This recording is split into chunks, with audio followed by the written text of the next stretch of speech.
주옵소서. 예수님의 이름으로 기도합니다. 아멘. 말씀은 로마서 4장 17절부터 25절 말씀입니다. 오늘 나눌 말씀은 1절부터 25절인데 말씀은 17절부터 25절까지 우리 한 절씩 교독하겠습니다. 17절, 기록된 바 내가 너를 많은 민족의 조상으로 세웠다 하심과 같으니 그가 믿은 바 하나님은 죽은 자를 살리시며 없는 것을 있는 것으로 부르시는 이시니라. 아브라함이 바랄 수 없는 중에 바라고 믿었으니 이는 내 후손이 이 같으니라 하신 말씀대로 많은 민족의 조상이 되게 하려 하심이라. 그가 백세나 되어 자기 몸이 죽은 것 같고 사라의 태가 죽은 것 같음을 알고도 믿음이 약하여지지 아니하고 믿음이 없어 하나님의 약속을 의심하지 않고 믿음으로 견고하여져서 하나님께 영광을 돌리며 약속하신 그것을 또한 능히 이루실 줄을 확신하였으니 그러므로 그것이 그에게 의로 여겨졌느니라. 그에게 의로 여겨졌다 기록된 것은 아브라함만 위한 것이 아니요 의로 여기심을 받을 우리도 위함이니 곧 예수 우리 주를 죽은 자 가운데서 살리신 이를 믿는 함께 자니라.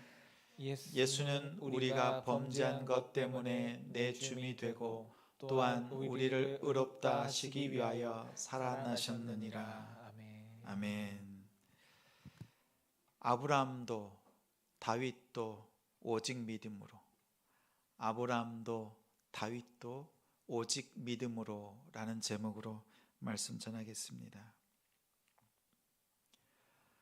오늘 하루 하나님께서 보내신 곳에서 믿음으로 싸우고 승리한 우리 성도님들을 주님의 이름으로 사랑하고 축복합니다.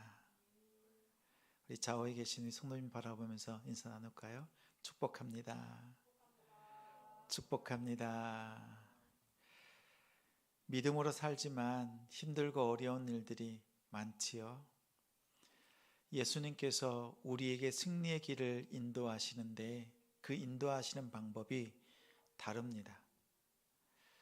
어느 교수님의 간증이기도 하고 실제 우리의 삶에 하나님께서 우리를 어떻게 인도하시는가 살펴볼 만한 간증이 있습니다.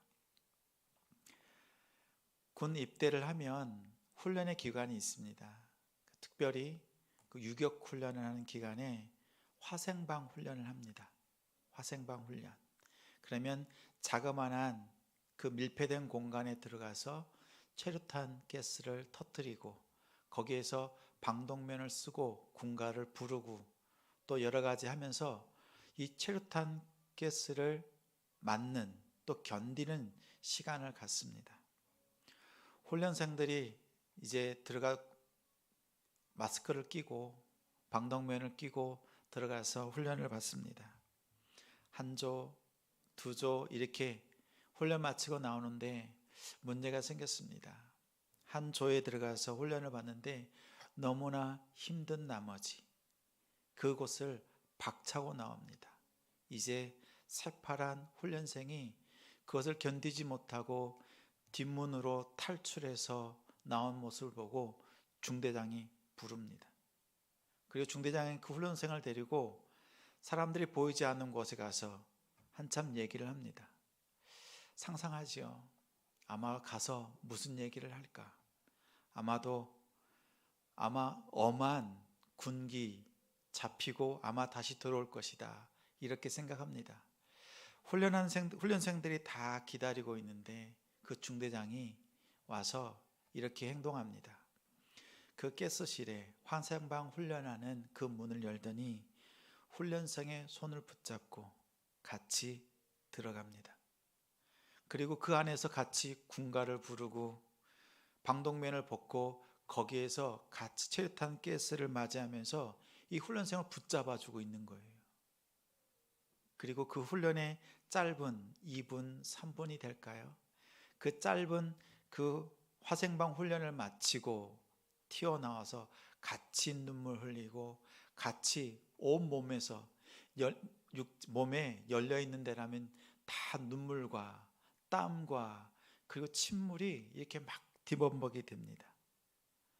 그렇게 훈련의 과정을 마치고 통과합니다. 주변에 바라봤던 다른 훈련생들, 그 모습을 보면서 적지 않게 감동이 됩니다. 우리가 이 땅을 살아갈 때 예수님께서 우리를 대신하여 십자가에 죽으셨다는 것은 오늘 이 예와 간증과도 같습니다. 예수님께서 십자가에서 죽으셨다, 승리하셨다라고 하면, 내 죄가 탕감되었다, 용서받았다고 하면 나는 아무것도 하지 않고 그냥 면제받은 것으로 생각합니다. 그런데 오늘 예화처럼 예수님께서 우리를 믿음의 길로, 승리의 길로 인도하시는 방법은 우리에게 바깥에서 쉬고 있으라, 내가 홀로 십자가를 지겠다, 이것이 아닙니다. 우리 혼자는 십자가를 질 수 없지만 예수님께서 우리의 손을 꽉 붙드시고 우리의 삶으로 들어오셔서 믿음으로 견뎌내는 우리와 함께 하십니다. 이것이 면제가 아니라 자기의 십자가를 지고 예수의 십자가를 쫓는 믿음의 모습입니다. 지난주 로마서 3장 말씀을 통해서 믿음으로 이렇게 나누었습니다. 이방인도 믿음으로, 유대인도 믿음으로 이렇게 선포했습니다. 1장부터 3장 우리 20절이 나올 때까지 믿음이 없다가 믿음을 꺼냈습니다. 그리고 이제 4장에 와서 바울은 말합니다. 왜 믿음인가? 다른 것도 많이 있습니다. 행함으로써 우리가 구원받을 수 있다. 할례를 통해서 구원받을 수 있다. 유대인들은 그렇게 생각했지요. 그래서 이방인들이 하나님을 섬기는 유대인이 되려면 할례를 받으면 된다, 이렇게 말했습니다. 그리고 실제로 할례를 받고 이방인이면서도 유대인이 되는, 그리고 절기를 지키고 하나님의 백성이 되는 그 방법들이 있었습니다. 이처럼 할례를 통해서도 구원을 외쳤습니다. 더 나아가서는 율법을 통해서도 구원에 이를 수 있다고 그들은 구별된 삶, 하나님께서 주신 그 율법을 통해서 하나님께 나아갈 수 있다고 생각했습니다. 그런데 오늘 3장 말미에 바울이 외쳤던 믿음으로 구원받는 것, 그런 행함이나 그리고 율법이나 할례, 이것으로 구원에 이를 수 없다 말합니다. 그러면서 바울은 서두에 이렇게 말합니다. 믿음으로 구원받는다는 것을 강조할 때 유대인들에게 아주 강력한 인물을 소환합니다. 다른 사람도 아니라 아브라함을 불러 세웁니다. 유대인들은 아브라함이라고 하면 껍벅 죽는다 할 수 있습니다. 아브라함이 행함으로 구원받았다면 유대인들 역시, 이방인들 역시 행함으로 구원받습니다. 그런데 아브라함이 믿음으로 구원받았다면 유대인들 역시 믿음으로, 이방인들 역시 믿음으로 구원받습니다. 그래서 오늘 본문에는 세 가지 질문을 가지고 풀어갑니다. 왜 행위가 아닌가? 할례와 율법이 아닌 이유에 대해서 말씀합니다. 첫째는 아브라함은 행위로 구원받지 않았습니다. 1절부터 3절까지 말씀합니다. 너희의 조상 아브라함이, 우리의 조상 아브라함이 어떻게 무엇을 얻었느냐? 행위로서 의롭다함을 얻었느냐? 그렇지 않다 말씀합니다. 아브라함이 하나님을 믿음에 그것이 그에게 의로 여겨졌다 말씀합니다. 이 말씀은 창세기 15장 말씀입니다. 아브라함이 여호와를 믿으니 여호와께서 이를 그의 의로 여기셨다. 아브라함이 하나님 앞에서 자랑할 것이 없습니다. 무엇인가 특별한 무엇인가를 행해서 하나님께서 의롭다 여기신 것이 아닙니다. 하나님께서 약속해 주신 그 약속의 말씀을 믿고 그 믿음을 통해서 그가 하나님께 의인으로 여겨졌습니다. 하나님의 약속은 이것입니다. 아브라함을 통해서, 아브라함의 씨를 통해서 하나님의 큰 민족을 이루신다는 그 약속의 말씀, 지금은 자녀가 없음에도 불구하고 하나님께서 이루신다는 그 약속의 말씀을 믿었습니다. 아브라함처럼 믿음을 가지고 우리 대한민국, 우리 150년 전에 조선을 바라보았던 한 사람이 있습니다. 그의 이름은 언더우드 선교사입니다. 1984년 4월 5일에 제물포항에 도착했던 그는 조선이라는 나라를 바라보면서 어느 부활절 아침에 이 말씀을 기도로 또 시로 올려드렸습니다.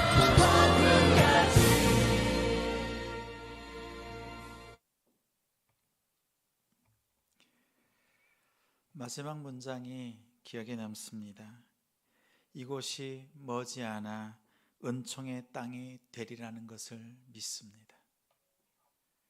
150년 전에는 조선이라고 하는 땅, 그 민족을 바라볼 때에 도무지 보이지 않는 그 상황, 그럼에도 불구하고 나라와 민족을 바라보며 기도했던, 그리고 어떻게 해야 될지, 사명이 무엇인지, 어떻게 사역을 해야 될지 보이지 않는 그 순간에도 믿음으로 나아갔던 한 사람, 언더우드를 통해서, 또한 이어서 수많은 선교사들을 통해서 대한민국이 이렇게 발전하고 하나님께서 쓰시는 나라가 되었습니다.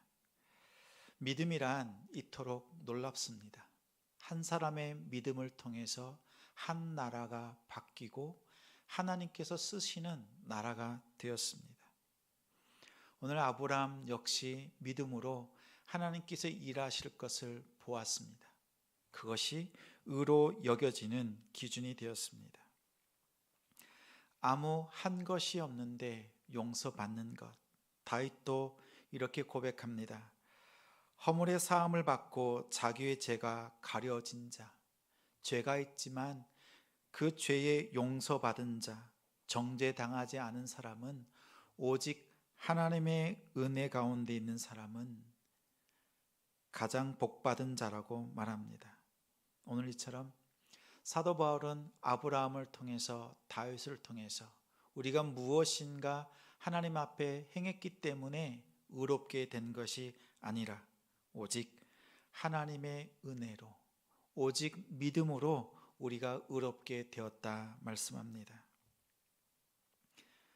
둘째는 아브라함은 할례로 구원받지 않았습니다. 9절과 12절의 사이에 보면 이렇게 말합니다. 특별히 10절과 11절 읽어드리겠습니다. 그런즉 그것이 어떻게 여겨졌느냐? 할례시냐 무할례시냐? 할례시가 아니요 무할례시니라.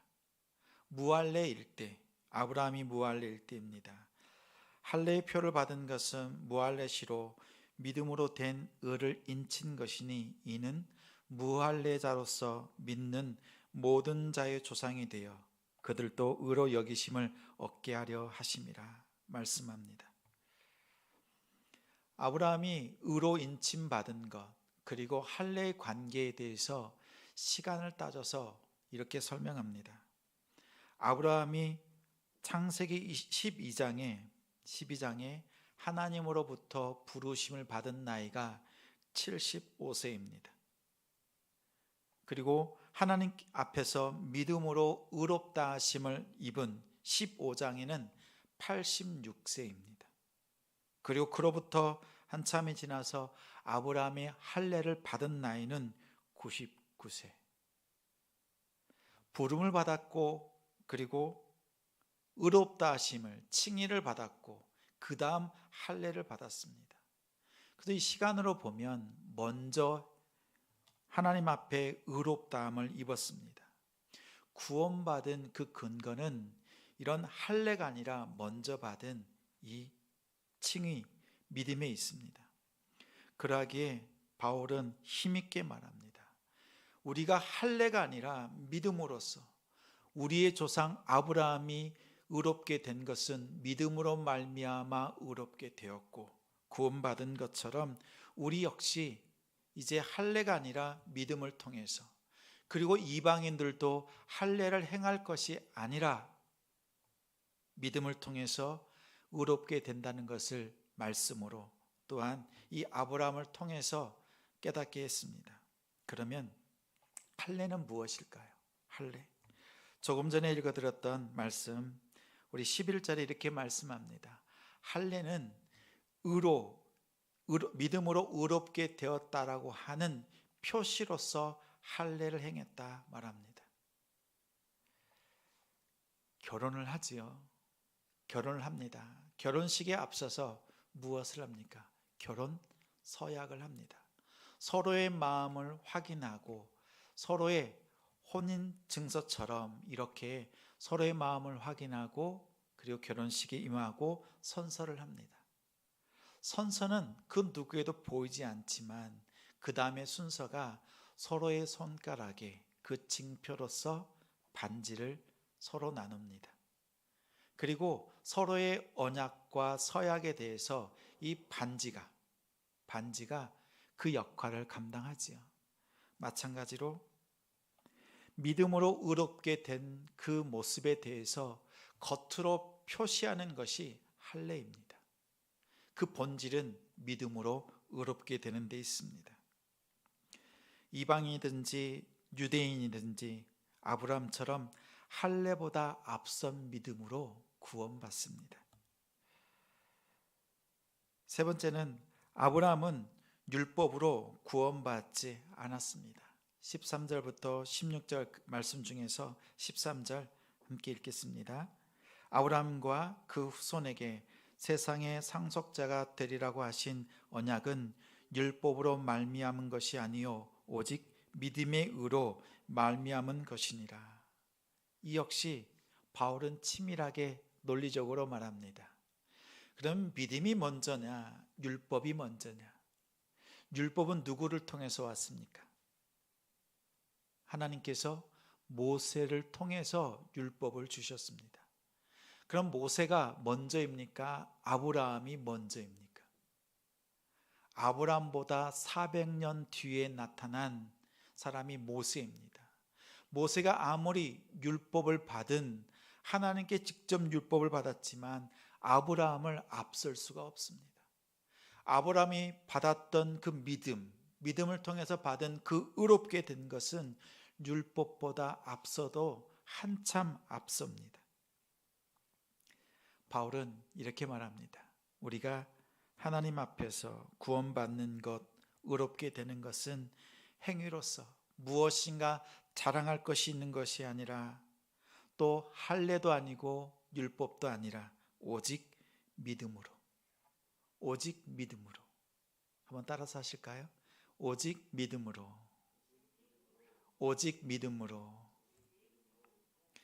그러면 이토록 오직 믿음이라고 강조하는 이유가 무엇일까요? 믿음의 특징이 있습니다.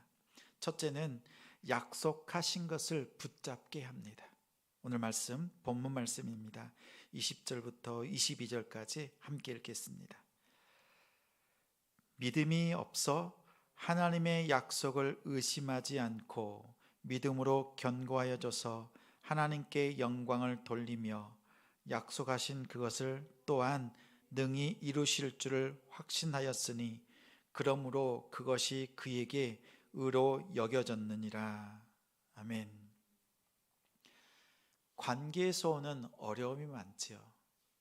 무엇인가 일이 힘든다기보다는 사람과의 관계에서 오는 힘듦이 이루 말할 수 없이 어렵습니다. 그 관계를 이겨내는 힘이 있습니다. 그것은 약속의 말씀을 붙들 때 우리는 승리할 수 있습니다. 그 약속의 말씀이 창세기 12장 3절 아브라함에게 주신 약속의 말씀입니다. 3절에 너를 축복하는 자에게는 내가 복을 내리고 너를 저주하는 자에게는 내가 저주하리니 땅의 모든 족속이 너로 말미암아 복을 얻을 것이라. 이렇게 하나님께서 아브라함에게 약속하셨습니다. 가만 보면 너를 축복하는 자에게, 우리가 누군가에게 축복할 때 하나님께서 우리의 축복 기도를 통해서 축복하는 게 아니라 우리는 가만히 있어요. 그런데 우리를 바라보면서 축복하는 자에게 하나님께서 축복하시겠다. 우리는 믿음으로 가만히 있는데 세상이 그 누군가가 우리를 저주하면 하나님께서 앞장서셔서 그를 저주하시겠다 말씀합니다. 저는 자주 이 말씀을 마음에 묵상합니다. 관계가 어려울 때, 그리고 무엇인가 막힌 문제들이 있을 때 이 말씀을 묵상하면서 인내합니다. 믿음 안에서 기다립니다. 하나님, 세상에서 우리를 향하여서 칭찬할 때도 우리가 겸손해야 되겠고, 또 세상이 우리를 향해서 비방하고 우리를 마음을 유혹하고 넘어뜨리려고 할 때에도, 그때도 마음이 나대지 않고 더 인내할 수 있는 믿음 주옵소서. 그리고 이 말씀을 마음에 묵상합니다. 하나님께서 말씀하셨죠?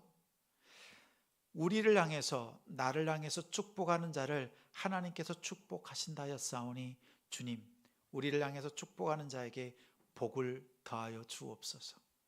한편 우리를 향해서 반대하고 나를 넘어뜨리려 하는 자들 앞에서 내가 스스로 입술을 열어서 나쁜 마음 품기보다 하나님께서 책임져 주옵소서.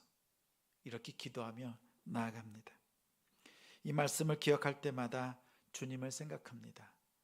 주님께서 우리의 모든 것을 아시고 주님께서 인도하시겠다 하는 뜻입니다. 이 약속의 말씀, 언약의 말씀은 우리가 믿음 안에 있을 때 동작합니다. 내 뜻을 내세우고 내가 원하는 것을 이루려고 할 때 이 언약의 말씀은 동작하지 않습니다. 우리가 가정이나 또 학교, 학원, 일터, 사업장에서 믿음으로 서 있을 때 주님께서 우리의 앞장서서 복을 더해 주시고, 또한 우리의 뒤따르는 그 악한 것들을 끊으시고 하나님께서 손봐 주십니다. 이 은혜가 우리의 삶 가운데 있습니다. 우리가 믿음으로 나아갈 때 이 약속을 붙잡는 것, 아브라함에게 주셨던 그 약속이 우리에게 주신 약속임을 알고 그 안에서 믿음으로 약속 붙들고 생활 가운데서 승리하는 우리가 되기를 소망합니다. 믿음의 특징 두 번째는 예수님의 죽으심과 부활을 믿는 믿음입니다. 23절부터 25절까지에 나오는 것 말씀이 이러합니다. 의로 여겨졌다는 것은 아브람만 위한 것이 아니요 의로 여기심을 받은 우리도 위함이니, 나를 위함이니 곧 예수 우리 주를 죽은 자 가운데서 살리신 이를 믿는 자니라. 25절에 예수는 우리가 범죄한 것 때문에 내줌이 되고 또한 우리를 의롭다 하시기 위하여 살아나셨느니라. 자, 약속을 붙잡는 것은 믿음을 통해서 이루어집니다. 그 하나님이 주시는 약속을 믿음으로 붙잡고 이제 의롭게 되었습니다. 아브라함이 이렇게 의롭게 되었습니다. 그러면 우리가 가지고 있는 믿음이 무엇인가 살펴보니 아브라함의 믿음과 동일한 믿음입니다. 동일한 믿음으로 약속을 붙잡자 우리에게 주어진 은은 하나님께서 아브라함에게 주셨던 의, 그것과 똑같습니다. 믿음의 성질, 내용이 동일합니다. 그것은 다름 아니라 죽은 자 가운데서 살리시는 것, 없는데 있는 것처럼 부르시는 분, 오직 예수님의 죽으심과 부활, 아브라함이 예수님의 죽으심과 부활을 바라본 그 믿음으로 나아갔던 것처럼 우리에게도 예수님의 죽으심과 부활을 믿는 그 믿음이 있기에 우리에게 약속을 붙잡고 또한 칭의로 나아가며 구원으로 나아갈 수 있습니다. 우리에게 약속해 주신 그 약속이 무엇인가? 히브리서에 이렇게 말씀합니다. 11장 39절 40절에 이 사람들은, 11장에 나오는 이 사람들은 누구냐면 믿음의 사람들입니다. 11장의 각 절마다 믿음으로 아브라함은, 믿음으로 모세는, 믿음으로 다윗은, 믿음의 사람들을 열거할 때 그 앞에 믿음으로 이렇게 시작합니다. 그래서 11장을 믿음장 이렇게 부릅니다. 말미에 39절에 이 사람들은 다 믿음으로 말미암아 증거를 받았으나 약속된 것을 받지 못했다 말씀합니다. 그러면 믿음으로 살았지만, 증거는 받았지만 약속된 것을 받지 못했다. 그 약속이 무엇이냐? 바로 그 다음 장 12장의 2절에 이렇게 말씀합니다. 믿음의 주요 또 온전케 하신 이인 예수를 바라보라. 구약의 인물들은, 믿음의 사람들은 믿음의 삶을 살았지만, 증거는 받았지만 약속하신 예수 그리스도를 만나지 못했습니다. 그러나 이제 우리는 예수 그리스도가 이 땅에 오셨고 또 우리를 위해 십자가에 죽으셨음을 우리는 보고 믿습니다. 우리의 믿음이 얼마나 확실한지, 하나님께서 우리에게 보여주신 그 은혜가 얼마나 큰지 2절 후반절에 이렇게 말씀합니다. 그는 그 앞에 있는 기쁨을 위하여 십자가를 참으사 부끄러움을 개의치 아니하셨다. 그 앞에 있는 기쁨, 주님께서 부활하시고 또한 우리의 죄의 모든 것들을 청산하시는 그 은혜, 그리고 말미에는 하나님 보좌 우편에 앉으신 그 놀라운 능력, 우리는 그 예수 그리스도를 약속으로 바라보았고 주님을 이제는 우리가 보고 이제 믿습니다. 우리에게는 이보다 더 확실한 것이 없습니다. 예수 그리스도가 아니면 아무것도 아닙니다. 오늘 마지막 절, 우리 25절 말씀 함께 읽겠습니다. 25절 함께 읽습니다. 예수는 우리가 범죄한 것 때문에 내 줌이 되고 또한 우리를 의롭다 하시기 위하여 살아나셨느니라. 믿음을 통해서 하나님 앞에 우리가 의롭다함을 얻습니다. 무엇인가 자랑할 것이 있고 행위로서 하나님 앞에 내세울 것이 없습니다. 할례보다도 앞선 믿음, 그리고 율법보다도 앞선 그 믿음을 가지고 우리는 나아갑니다. 우리가 믿음을 가지고 의롭게 되는 그 과정에는 한 분, 예수 그리스도가 필요합니다. 예수님께서 십자가에 죽으신 것은 우리를 의롭게 하시고 우리의 죄를 청산하시기 위해서, 부활하신 것은 우리를 의롭게 하시기 위해서 부활하셨다 말씀합니다. 이 약속의 말씀을 붙들고 믿음으로 승리하는 우리 되기를 소망합니다. 오직 믿음으로 나아가십시오. 가정에서 하나님께서 보내신 그곳이 어떠한 곳이든지 믿음으로 승리하시는 우리 성도님들이 되시기를 우리 주님의 이름으로 축원합니다.